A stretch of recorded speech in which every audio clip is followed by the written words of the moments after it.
TV, c'est parti, votre matinale d'information. Comme tout le matin, un plaisir de vous retrouver. Installez-vous bien confortablement, qu'on vous décrypte exactement l'actualité au Sénégal et ailleurs. Alors, tey suñu ay ponk tey li si nar a gën a fës tey bokk na fi si daal di waxtaane jëm si mbiru ki nga xam ne que moo di Farba Ngom dina wii ji nag ni ki ëllëg incha allah si kanamu yoon ak wàllu ki yoonal à quelques heures de sa convocation tey jii nag ses avocats tamit dafa neen benn ko sorti génnati neen wax exactement démb waaye itam suba incha allah li nga xam ni taw nekk ko daal di war a mën a xaare ni si mbiru ki nga xam ne que moo di Farba Ngom des na ko daal di faram-fàccee si nu mu gën a yaatoo exactement la décision de justice est attendue allant dans ce sens dina ñibbi wala comme du ñibbi loolu lépp des daal di si nu mu gën a yaatu dañ daal di kii itam par rapport ak mbiru ki nga xam ne que moo di Pape Sané rebondissement yi nga xam ne am na si démb foofu Assemblée nationale kaddu yi nga xam ni itam moom la si Cheikh Diba daal di yéeki nag ñu si ëpp jàpp ni loolu ça concerne ki nga xam ne que moo di Cheikh Diba des na ko daal di faram-fàccee si nu mu gën a yaatoo exactement dañ daal di kii itam par rapport ak li nga xam ne que moo di rapport Cour des comptes bi nga xam ni itam ñu ne mi ngi si taabalu ki nga xam ne que moo di le président Bassirou Diomaye Diakhar Faye Ousmane Sonko ba si le président de l'Assemblée nationale la lii daal lan moo si des nag pour mu daal di génn des na ko daal di yaatal mbokk yi entre autres de points qui font l'objet de nos discussions seen émission dina xam ne que moo di tolku matinal bu tay bi donc likez partagez parvenez live bi dina xam tam ñoo xam jot ko ñu fi daal di war a mën a topp si nga xam ne que moo di waxtaan wi si nu mu gën a yaatoo exactement alors ñu daal door donc suñu waxtaan tout de suite avec justement peut-être le pôle d'avocat bu ki nga xam ne que moo di Farba comme ni ko waxee woon démb ñi ngi si nga xam ne que moo di benn ko bataille médiatique pour arriver à leur fin wala kon justement pour préparer davantage jëm ci kaw ki nga xam ne que moo di Farba ak lépp lu mën a xew en tout cas tey jii nag si parution pas mal ay journaux dafa tina li nga xam ne que moo di sorti il avance justement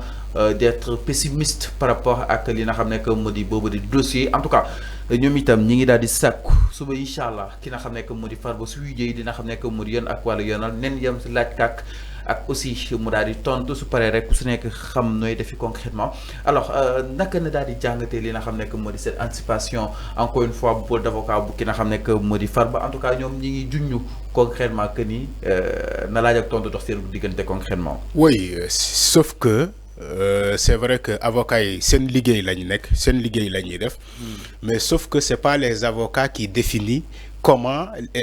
des plaidoirie bi nu mu war a demee wala interrogation bi juge bi nan la koy defee parce que avocats yi aussi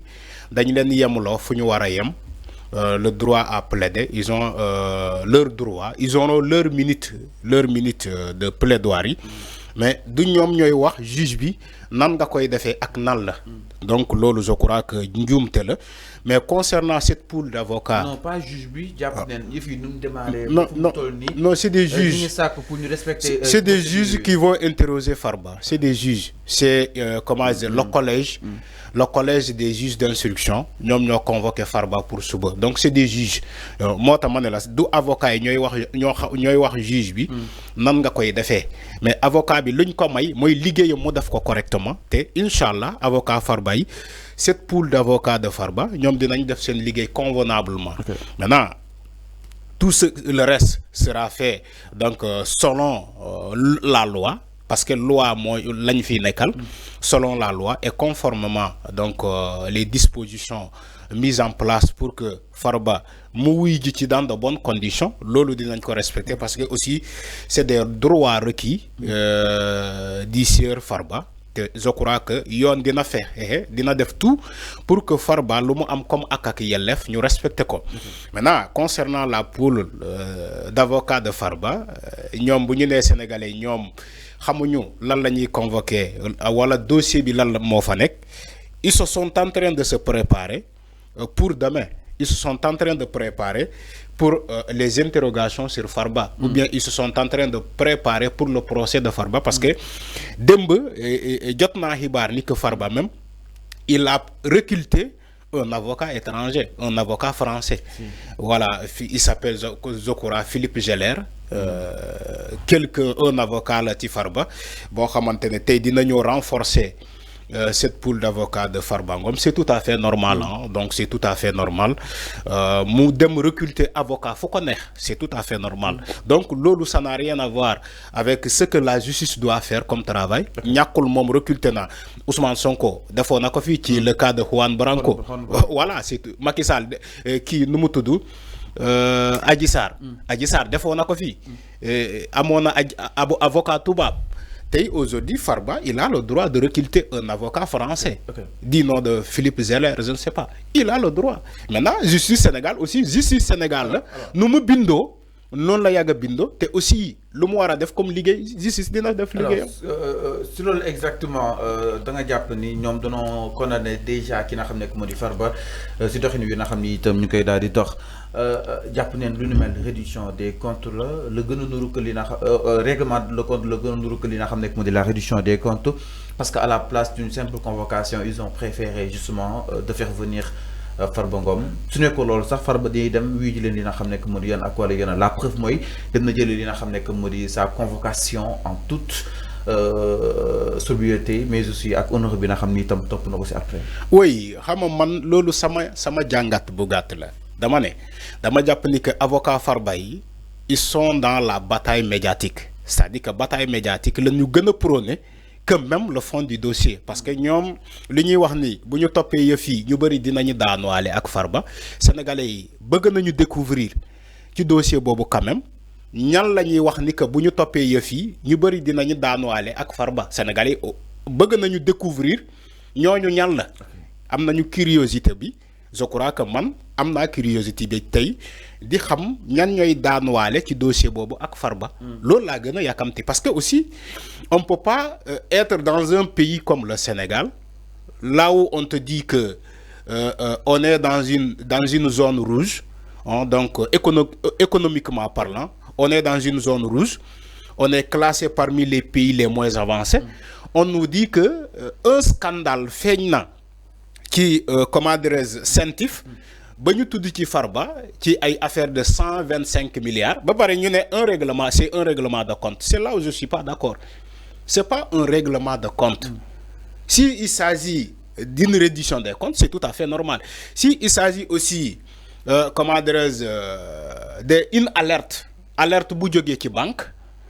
mais loolu Sentif loolu la yàgga loolu mooy liggéeyam alerte banque yi ñooy alerter ni que lii ak lii am na il s'agit pas d'un règlement de compte man loolu gëwuma ko gëwuma thèse boobu franchement man gëwuma thèse boobu règlement de compte franchement mais si il s'agit pour aujourd'hui alimenter la bataille médiatique c'est tout à fait normal ay jege ñaale Farba ñuy wax baata boobu sûrement maa ngi dégg ñoom Abdou Karim Gueye étant d'autres ñoom jàpp neen que ni suñu libéré woon tey justice bi le président génn ci conseil supérieur de la magistrature sans pourtant consulter les magistrats te mu respecte exactement ay promesses am tey on aurait dû pas arriver à ce stade dont on parle exactement le règlement des comptes. Non loolu boo ko defee dans ci réew tu cours un danger. Une justice où l'implication du président est mise en cause pays boobu xawma lan lay ñuroo on serait dans un état judiciaire parce que il faut que président mu nekk fii parce que non magistrat yi xam nañu ko magistrat yi ci seen bopp ñoo ne président waroo génn ci le conseil supérieur de la magistrature parce que ñun bu ñu amee problème duñu am ku ñuy arbitrer magistrat yi ñoo ko waxal seen bopp donc ñuy wax ni tey président war na génneel raxas ay loxoom ba mu set wet ci justice bi ñoom xamuñu état nu muy doxee état du nii lay doxee mais justice bi bu amee problème entre ñoom kan moo koy arbitrer président Diomaye bëggoon a génnee ci conseil supérieur de la magistrature boobu mais magistrat yi ñoo lànk ñoo bañ ñoo ko ne déedéet boo génnee di ñun bu ñu amee toutefois bu ñu amee problème duñu am ku ñuy arbitrer te ça serait dangereux de vivre dans un état pareil et ça serait risqué même c'est un risque énorme où l'implication du président est mise en cause et remise en cause ci comment dire du conseil supérieur de la magistrature bi ça sera un danger. Alors. Donc loolu c'est pas la faute du président Diomaye mais plutôt c'est les magistrats qui ont demandé solennellement au président de ne pas se retirer du Conseil supérieur de la magistrature. Mais on a libéré la justice. Justice kenn teewu ko sëñ bi il faut aussi nit ñi bàyyi manipulation bi tuuti justice Sénégal jamono bii ni kenn teewu ko parce que d'accord man comprendre na daanoo nañ ko gis ci Macky Sall mooy maanaam ou des magistrats te dit que ordre bi ci kaw lay jógee dama lay mandat de dépôt donte defoo dara mais j'ai reçu des ordres yu jógee ci kaw daanoo nañ ko gis ci nguur Macky Sall c'est tout à fait normal nit ñi am xalaatu boobu ni que xalaatu boobu moom moo fi nekk ba léegi mais man li ma gis te constaté ko ci jamono bii nii ak justice Sénégal lu muy doxee ci jamono bii nii mën naa la ne man gis naa ay changement gis naa ko parce que ñaata nit la ñuy convoqué fii ci njëkk ci jamono 2021 ba 2023 bu ñu convoqué bu ñu masaan a convoqué nit say mbokk dañuy rassembler dugal say yére dugal ko ci valise bu ndaw xamal naka ni boo demee doo si delluwaat doo ñibbisi. c'est les procès nu muy gaawee. mais procès yi lu muy gaawee ci Macky Sall dañ lay mandat de dépôt. dañ lay dama ne mais c'est ce que j'ai dit. loolu c'est les détentions provisoires li may wax nii ni changement am na ci justice bi c'est un constat général bu ñu Sénégalais yi def ni que léegi bu ñu la woowee c'est fort possible nga ñibbi sa kër. parce que boo fournir boo waxee ay preuves boo joxee ay preuves dañ lay bàyyi tout simplement nga ñibbi. mais ci jamono Macky Sall nga joxe preuve comme nga bañ a joxe ay preuves dañ lay mandat de dépôt. ñu ne stabilité réew mi mooy suba suñu déggoo. le pays est stable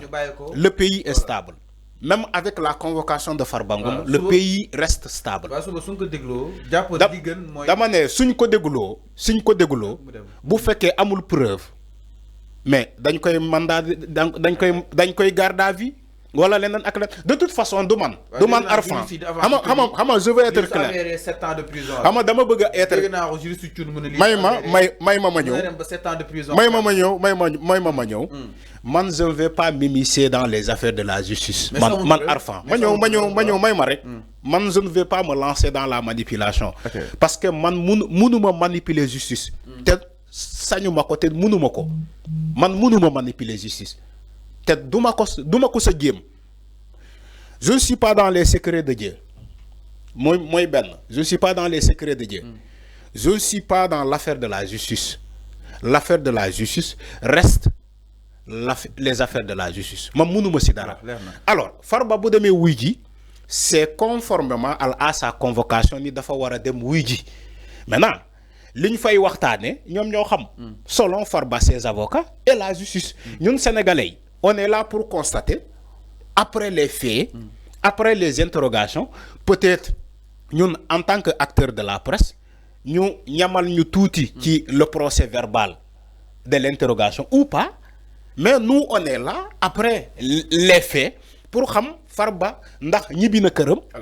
wala téye nañu ko maintenant man ce que je fais mes analyses je ne vais pas avancer fii ci le sort de Farba loolu mënuma ko exactement mi ngi noonu par rapport ak li nga xam ne que moo di dossier Farba Ngom si kanamu yoon ak wàllug yoonal donc nag suba ñu koy daal di xaare ni incha allah foofu si daanaka li nga xam ne que moo di justement collège des juges fa daal di koy mën a taxawal si boobu des dossiers alors ñi daal ñëw itam si